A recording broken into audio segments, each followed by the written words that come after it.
Hey everybody, let me give you an update because I'm learning how to do this stuff and I want to share that with you all because I'm having some success. Specifically, I'm talking about an early original body Porsche 928. The owner,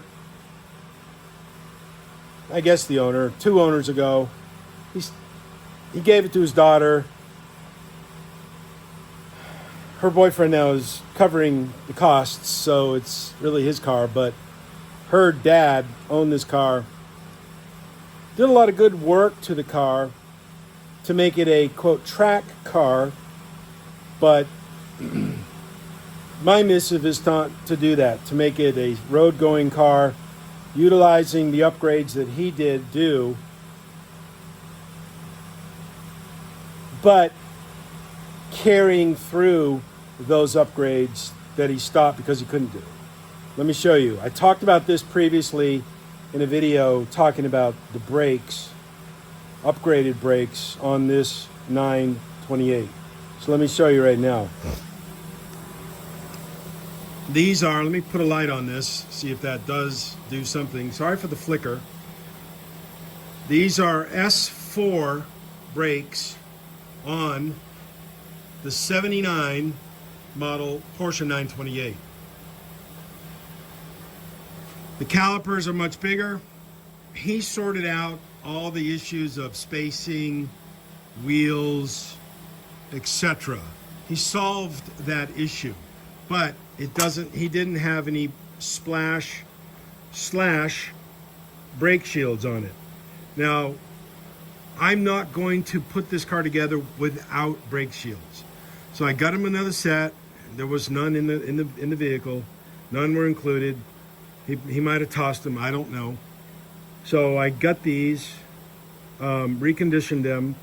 I don't think they're available. I could be wrong, I don't know. But I acquired another set, trimmed them to fit right in here to fit the new calipers. Had to readjust some of the mounting deck down here, the mounting bracket. Matter of fact, this one is a used one I acquired, so it was rusted on the bottom, or not rusted, but corroded on the bottom, and so I made a tab. In the previous video described that, so I'm just kind of going over it for the first time viewer of this video. So I made a tab, sheet metal, bent it over, glued it, I used panel bond in here to glue that in place. Previously, a few videos ago, there was no provisions in the setup to put the splash shield hold down bolts through. There's just nothing. The calipers are too big. So what I did is I took the calipers off, had some tabs welded on the back, and now I'm just drilling through here using a time Sert kit to install make threads. Now, some of you all might say, well, why don't you just run a tap through it?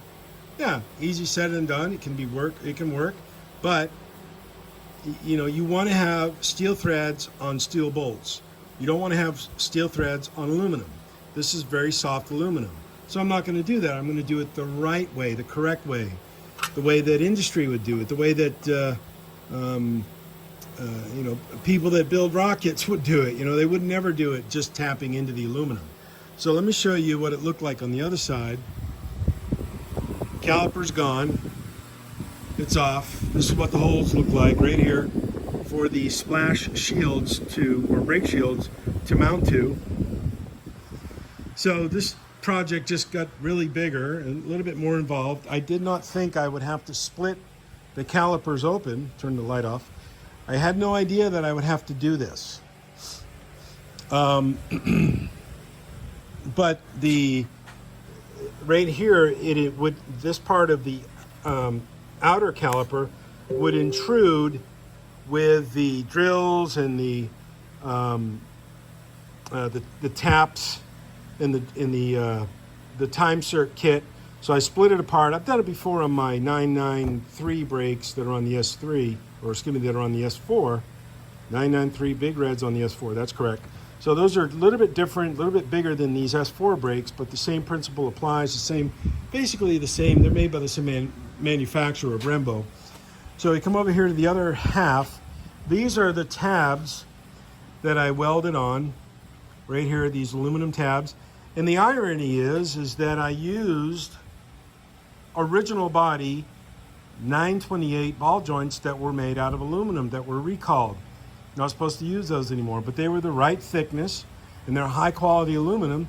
So I just cut those up, made the tab, prepped it out, fit it in, took it to my friend Mike, who TIG welds and does all the high-end welding that I need done. Granted, I could do that. That was in my school training in welding, but I don't have the TIG welder, and I haven't TIG welded in many, many years. So guess what? I'm going to send it right out to a pro. No problem with that. One of these days I'll get a TIG welder and resume those kind of operations. So let me just zoom in here a little bit. This is, I don't know if I can. Okay, keeping the camera on number 1, that right there is part of, this is the time Sert kit. It's an M8 by 1.25. Came from Kimball, Midwest. Very high quality stuff. This is the whole kit right here. This is the drill bit. And then this right here is the countersink bit. And then you drill that in until it stops. And then here's the tap. Okay? And here's the thread inserter tool. And then here is the actual threads. And if you see here at the top, it's got a tapered outward flange that goes right there, right here, and you lubricate this thread right here quite a bit with good 3-in-1 oil. You put the thread insert onto that, and then you just use the tap handle. I've got a big tap handle for using cutting operations, for cutting with the tap. And then I have a smaller one to run the threads in. And so here it is right here, completed. I don't know if I can get a good shot of that, how that is looking. Let me get the bolt, put that in.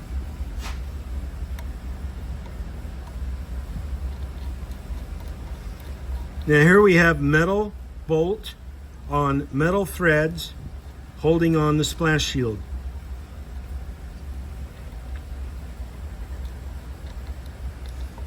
I want to thank my high school industrial arts metalwork teacher. His name was Mr. Adams. I do not know his first name. You know, when you're a kid, 15 years old in high school, you don't necessarily know those things or care to know those things. Even though I went to a super liberal high school and a lot of kids knew the teachers' first names, Mr. Adams was a very proper man, wore a tie, carried a briefcase every day to school. He was the welding teacher. He was the metalworking teacher. He taught me how to use these tools. He said, put even weight on the die handle, the tap handle, and turn your arms, but turn your body with weight on it. He said to do that, and he showed me how to do that. He took great care and great pride in his work. And I remember that. That was 40 years ago or more, 45 years ago. He's probably dead now, but thank you, Mr. Adams. Thank you so much. You made a big impact on my life and on my peers' life also in that class. So thank you very much for that. I really appreciate that. You made an impact. I know you're not watching this. You know, you're probably deceased. Maybe your sons or daughters, grandkids. I don't know. Maybe they'll see it, but it's on record. Thank you very much, sir, for doing that. So let me get back in and put the other one on right now. And I'm going to try to film that, but I don't know if I'm going to have much luck filming this with just one hand.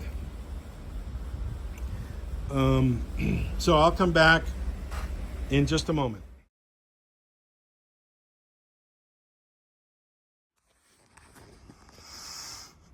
Okay, friends, I'm back. I just want to show you the completed caliper.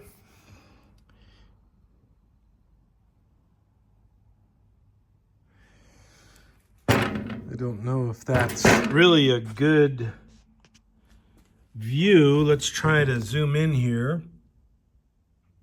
Yeah, this is quite a bit better at 2x zoom. I'll try 5x just to get a good, yeah, there we go.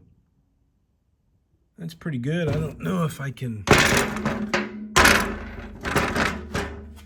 me try to get something good here.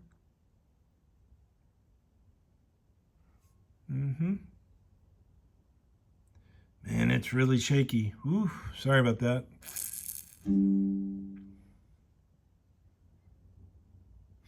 That one's down a little bit more than the other one, but they're both bottomed out. So I don't know. It's just weird. Probably how the welded on part right here is a little bit lower than the other one. It's not a critical thing. It's just a small little thing. That's all. So there we go. This is done. Do the other one tomorrow. Cheers.